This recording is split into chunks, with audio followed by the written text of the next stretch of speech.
360 YouTube ಚಾನಲ್ಗೆ ಸ್ವಾಗತ. ನಿಮಗೆ ನೋಡಿ, ಇವತ್ತಿನ ಪ್ರಚಲಿತ ಘಟನೆ ಜನವರಿ 19ರ ಪ್ರಚಲಿತ ಘಟನೆ ಆಗಿತ್ತು.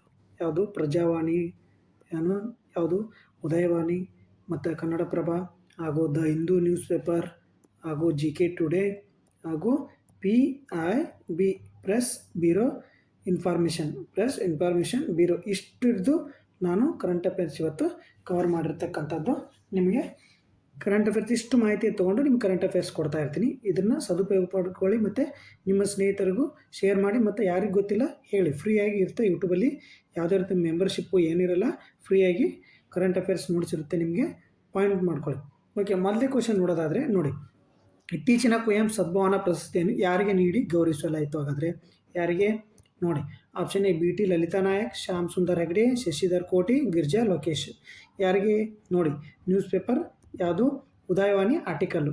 ಕನ್ನಡಪ್ರಭ ವಾರ್ತೆ ನೋಡಿ, ಕನ್ನಡಪ್ರಭದ ನ್ಯೂಸ್ ಪೇಪರ್ ಆರ್ಟಿಕಲ್ ಆಗಿರುತ್ತೆ. ಯಾವುದು? ಕನ್ನಡಪ್ರಭ. ನೋಡಿ ಯಾರಿಗೆ ಹಂಗಂದರೆ ನೋಡಿ, ಶ್ಯಾಮ್ ಸುಂದರ್ ಹೆಗ್ಡೆ ಅವರಿಗೆ ಕುವೆಂಪು ಪ್ರಶಸ್ತಿ. ಹಂಗಂದ್ರೆ ಯಾವುದು ಸರಿಯಾದ ಉತ್ತರ? ಶ್ಯಾಮ್ ಸುಂದರ್ ಹೆಗ್ಡೆ. ನೋಡಿ, ನ್ಯೂಸ್ ಪೇಪರ್ ಆರ್ಟಿಕಲ್ ಬಂದಿರತಕ್ಕಂಥದ್ದು. ಸಮಾಜ ಸೇವಕರಿಗೆ SS ಕಲಾ ಸಂಗಮ ಟ್ರಸ್ಟ್ನಿಂದ ನೋಡಿ, ಇದು SS ಕಲಾ ಯಾರಿಂದ ಹಂಗಾರೆ ಕುವೆಂಪು ಪ್ರಶಸ್ತಿ ಯಾರು ನೀಡ್ತಾರೆ? ಹಂಗಂದರೆ SS ಕಲಾ ಸಂಗಮ ಟ್ರಸ್ಟ್. ಓಕೆ, ಅವ್ರು ನೀಡ್ತಾರೆ. ಈ ಕಾರ್ಯಕ್ರಮದಲ್ಲಿ ಯಾರ್ಯಾರು ಏನು ಗಣ್ಯ ವ್ಯಕ್ತಿಗಳಿದ್ರು ಅಂತೇಳಿ ಇಲ್ಲಿ ಹೆಸರಿದೆ ನೋಡಿ, ಹೆಸರಿದೆ. ಹಂಗಾರೆ ಈ ಪ್ರಶಸ್ತಿ ಮೊತ್ತ ಎಷ್ಟು? ಒಂದು ಸಿಲ್ವರ್ ಮೆಡಲ್ಲು ಹಾಗೂ ಒಂದು 5 ಲಕ್ಷ ರೂಪಾಯಿ ಕ್ಯಾಶ್ ಆಗುತ್ತೆ, 5 lakhs. ಓಕೆ, ಇಷ್ಟು ಇದ್ರದ್ದು ಮಾಹಿತಿ. ಇದು ಸಿಲ್ವರ್ ಮೆಡಲ್ ಹಾಗೂ 5 lakhs ಆಗಿರುತ್ತೆ. ನೋಡಿ, ಯಾವ ಸಮಾಜ ಸೇವಾ ಕ್ಷೇತ್ರದಲ್ಲಿ ಇವರು ಮಾಡಿರ್ತಕ್ಕಂಥ ಸಾಧನೆಗೆ ಇವರಿಗೆ ಈ ಪ್ರಶಸ್ತಿ ದೊರೆತಿತ್ತು. ಯಾರು ಕೊಡ್ತಾರೆ? SS ಕಲಾ ಸಂಗಮ ಟ್ರಸ್ಟ್ ಬೆಂಗಳೂರಿನವರು ಈ ಪ್ರಶಸ್ತಿಯನ್ನು ನೀಡುತ್ತಾರೆ. ಕುವೆಂಪು ಪ್ರಶಸ್ತಿ ಯಾರಿಗೆ? ಶ್ಯಾಮ್ ಸುಂದರ್ ಹೆಗ್ಡೆ ಅವರಿಗೆ. ನೆಕ್ಸ್ಟ್ ಕ್ವಶನ್ ನೋಡ್ತಾವೆ ನೋಡಿ, ದ ಹಿಂದೂ ಪೇಪರ್ ನ್ಯೂಸ್ ಪೇಪರಲ್ಲಿ ಬಂದಿರತಕ್ಕಂಥ ನೋಡಿ, ದ ಹಿಂದೂ ನ್ಯೂಸ್ ಪೇಪರ್ ಬಂದಿರತಕ್ಕಂಥ ಆರ್ಟಿಕಲ್ಲು ಇಂಪಾರ್ಟೆಂಟ್.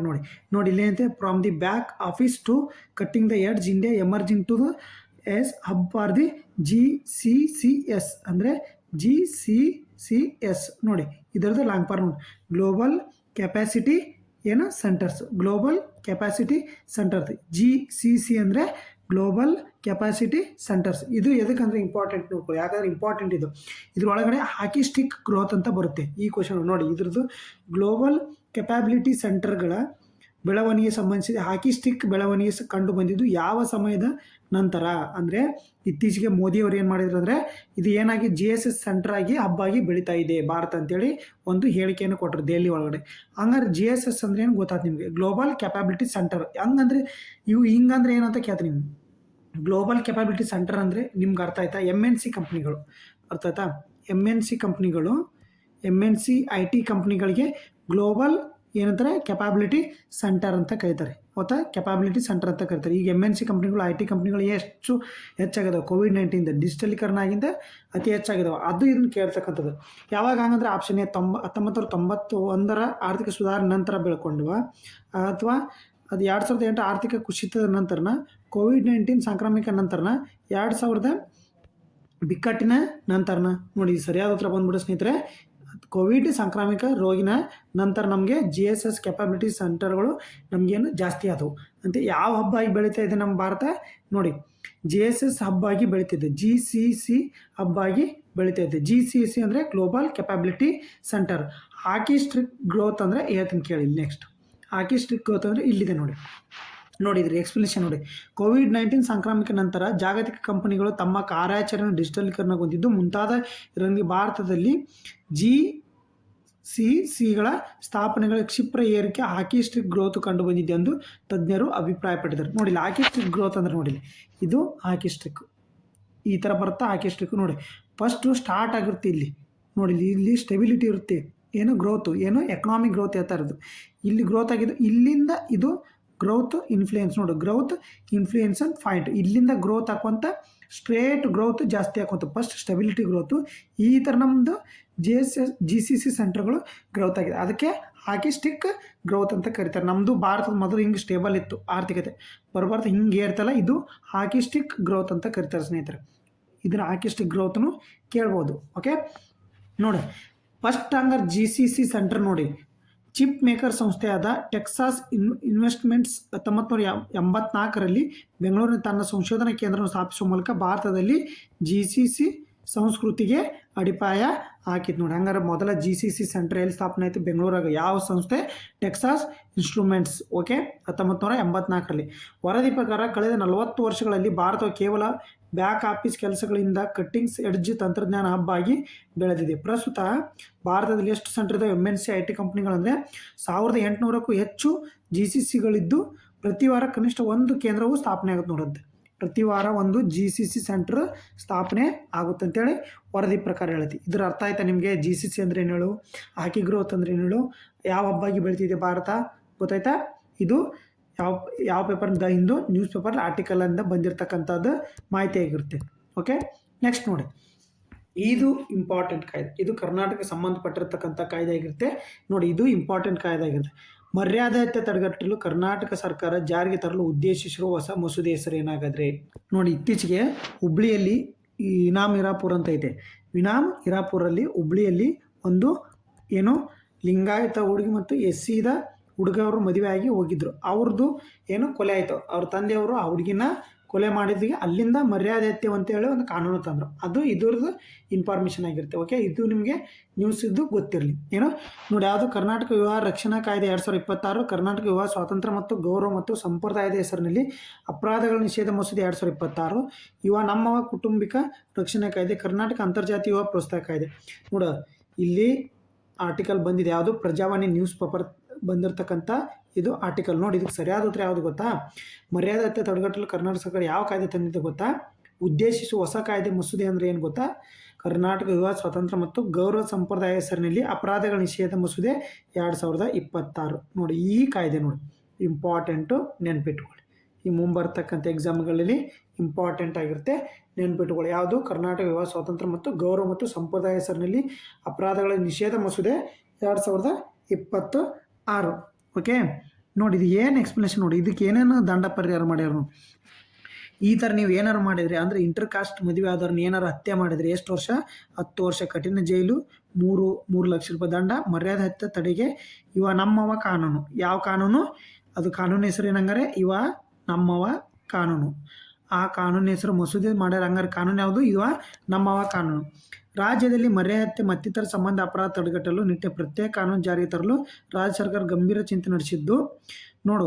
ಈ ಹೊಸ ಕಾನೂನು ಅನ್ವಯ ಮರ್ಯಾದೆ ಹತ್ಯೆ ಆಧಾರಿತ ಅಪರಾಧ ಎಸಗುವವರಿಗೆ ಮತ್ತು ಅದನ್ನು ಕೊಲೆ ಮಾಡಿದವ್ರಿಗೆ ಬೇರೆ, ಆ ಎಸಗುವವರಿಗೆ 10 ವರ್ಷದವರೆಗೂ ಕಠಿಣ, 3 ಲಕ್ಷದವರೆಗೆ ದಂಡ.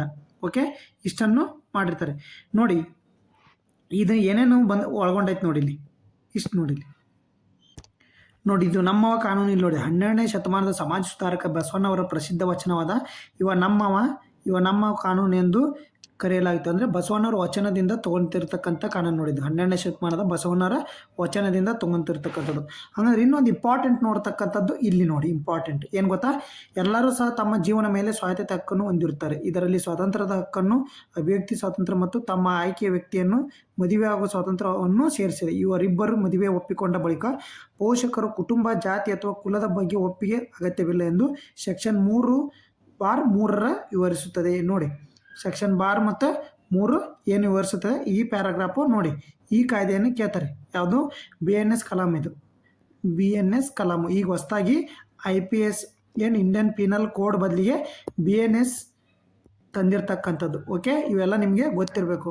1974 ಬದಲಿಗೆ 2023 ಕಾಯ್ದೆ ಬಂದಿರತಕ್ಕಂಥದ್ದು. ಓಕೆ, ನೋಡಿ ಇಲ್ಲಿ ಈ ಕಾಯ್ದೆ ನೆನ್ಪಿಟ್ಕೊಳ್ಳಿ. ಬಸವಣ್ಣವ್ರದ್ದು 12ನೇ ಶತಮಾನದ ಒಂದಿಷ್ಟು ಕಾಯ್ದೆ ನೆನ್ಪಿಟ್ಕೊಳ್ಳಿ. ಈ ಕಾಯ್ದೆಯನ್ನು ನೆನ್ಪಿಟ್ಕೊಳ್ಳಿ. ಯಾವ ಕಾಯ್ದೆ ಇದ್ರ ಹೆಸರೇನು? ಇವ ನಮ್ಮವ ಕಾನೂನು ನೆನ್ಪಿಟ್ಕೊಳ್ಳಿ. ಏನಿದು? ಇದು SC STಗೆ ಸಂಬಂಧಪಟ್ಟಿರ್ತಕ್ಕಂಥ ಕಾಯ್ದೆ ಆಗಿರುತ್ತೆ.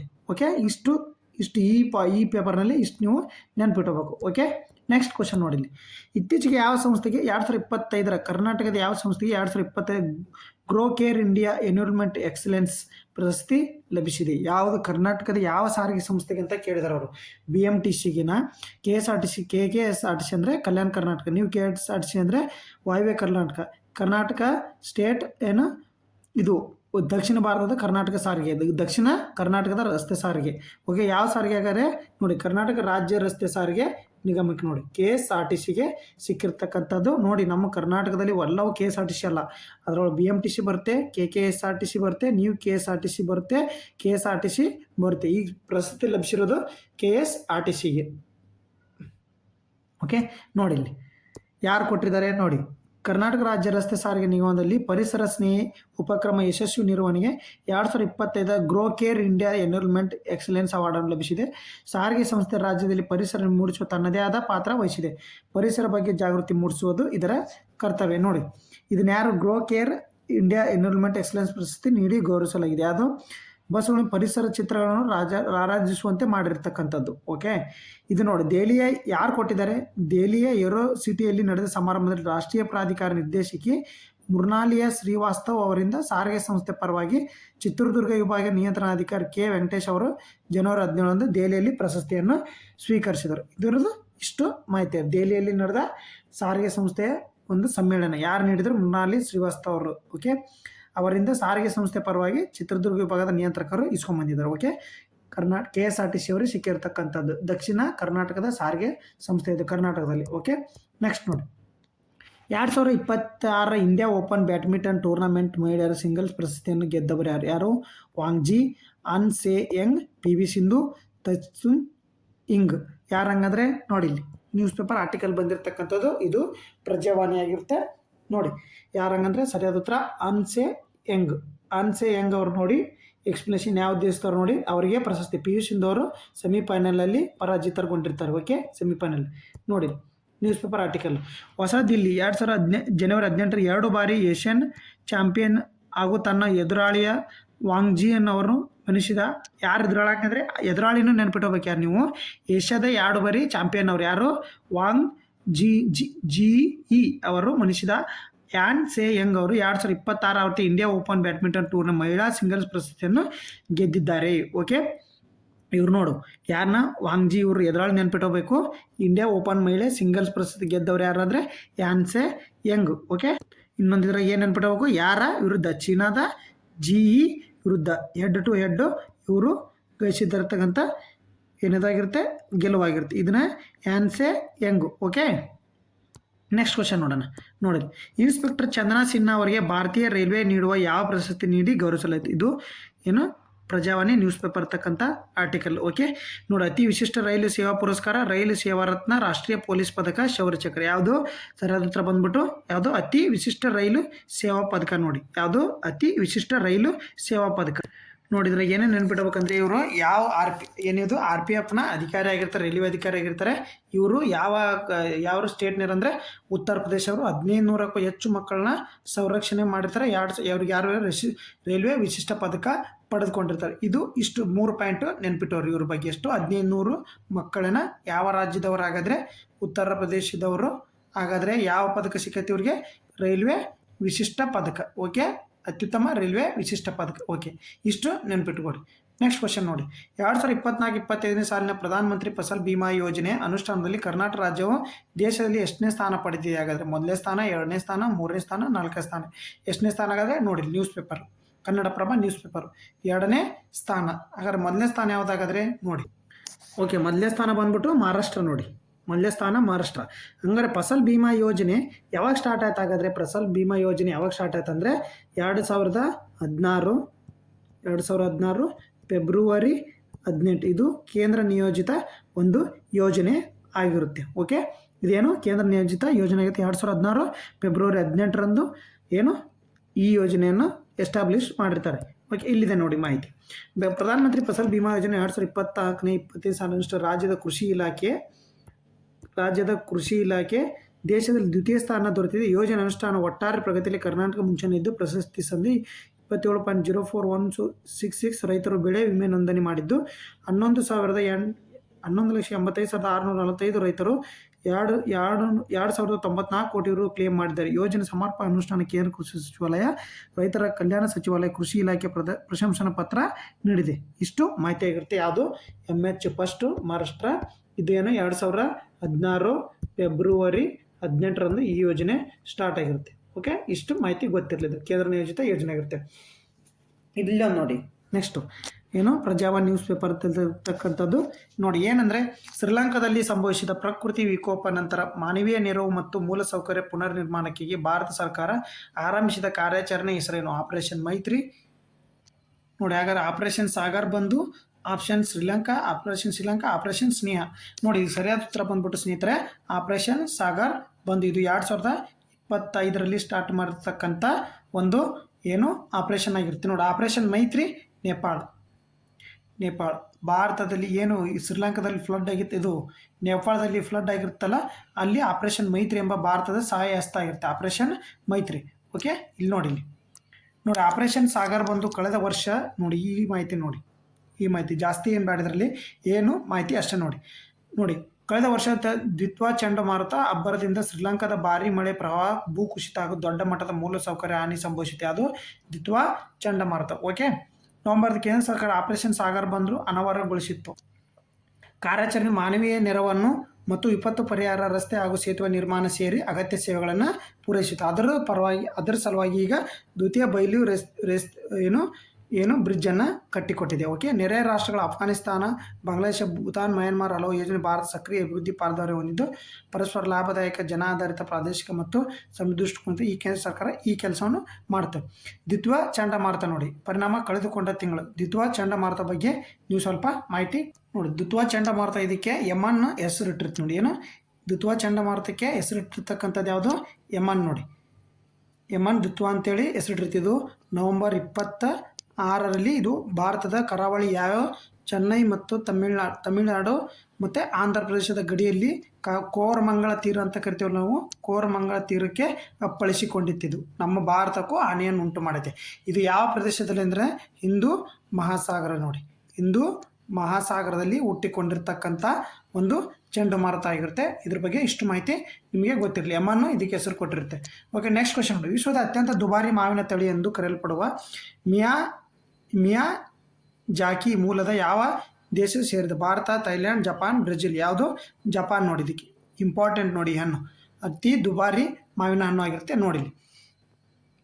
ಮಿಯಾಜಾಕಿ ಮಾವು 15% ಹೆಚ್ಚು ನೈಸರ್ಗಿಕ ಸಕ್ಕರೆಯನ್ನು ಹೊಂದಿದ್ದು ಇದು ಅತ್ಯಂತ ಸಿಹಿ ಮತ್ತು ರವತ. ಕೃಷಿಗೆ ವಿಶೇಷ ಕಾಳಜಿ ಬೇಕು. ಧೂಳು, ಕೊಳಚು, ಕೀಟಗಳ ಬಾಧ್ಯತೆಯನ್ನು ಕಡಿಮೆ ಮಾಡಲು ಎಲ್ಲ ಮಾನವಿ ನೋಡಿ. ಇದು ಇಂಪಾರ್ಟೆಂಟ್ ಏನೇನೆಂದರೆ ಸಕ್ಕರೆ 15ಕ್ಕಿಂತ ಹೆಚ್ಚು ನೈಸರ್ಗಿಕ ಸಕ್ಕರೆಯನ್ನು ಹೊಂದಿದೆ. ಇದರಲ್ಲಿ ಇರ್ತಕ್ಕಂಥ ವಿಟಮಿನ್ಗಳು ಯಾವ ಅಂದರೆ ಇದರಲ್ಲಿ ವಿಟಮಿನ್ ಇ, ಸಿ ಮತ್ತು ಪೊಟ್ಯಾಷಿಯಂ ಹೇರಳವಾಗಿ ಕಂಡು ಬರ್ತದೆ. ಇಷ್ಟಿರ್ತಕ್ಕಂಥದ್ದು ನೆನ್ಪಿಟ್ಕೋಬೇಕು. ಇದ್ರದ್ದು ಬೆಲೆ ಎಷ್ಟು? 2 ಲಕ್ಷ ರೂಪಾಯಿ 1 kg. ಇದ್ರ ಬೆಲೆ ಎಷ್ಟು? 1 kgಗೆ 2 ಲಕ್ಷ ರೂಪಾಯಿ. ಓಕೆ, ಇದರಲ್ಲಿ ಯಾವ ವಿಟಮಿನ್ ಸಿಗ್ತಾವಂತೆ? ವಿಟಮಿನ್ ಇ, ಸಿ ಮತ್ತು ಪೊಟ್ಯಾಷಿಯಂ. ಓಕೆ, ಇಷ್ಟು ನೆನ್ಪಿಟ್ರು. ಇದರಲ್ಲಿ ಸಕ್ಕರೆ ಅಂಶ ಎಷ್ಟೈತೆ? 15% ಹೆಚ್ಚು ನೈಸರ್ಗಿಕ ಸಕ್ಕರೆ ಹೊಂದಿದೆ ಇದು. ಓಕೆ, ಮಿಯಾಜಾಕಿ ಇದನ್ನಿಷ್ಟು ಈ 3 ಪಾಯಿಂಟು ನೆನ್ಪಿಟ್ಕೋರಿ. ಇದ್ರಾಗ ಇದು kg ಎಷ್ಟು? 2 ಲಕ್ಷ ರೂಪಾಯಿ. ಇದರಲ್ಲಿ ವಿಟಮಿನ್ ಇ, ಸಿ ಮತ್ತು ಪೊಟ್ಯಾಷಿಯಂ ಇದು 15% ಸಕ್ಕರೆ, ನೈಸರ್ಗಿಕ ಸಕ್ಕರೆಯನ್ನು ಹೊಂದಿರತಕ್ಕಂಥ ಹಣ್ಣು ಮಿಯಾಜಾಕಿಯಲ್ಲಿ ಜಪಾನು. Okay, Japan. ಇಷ್ಟು 4 ಅಂಶಗಳನ್ನು ನೆನ್ಪಿಟ್ಕೋಬೇಕು ಇದ್ರಾಗಿ. ಓಕೆ, ನೆಕ್ಸ್ಟ್ ಕ್ವಶನ್ ನೋಡಿ.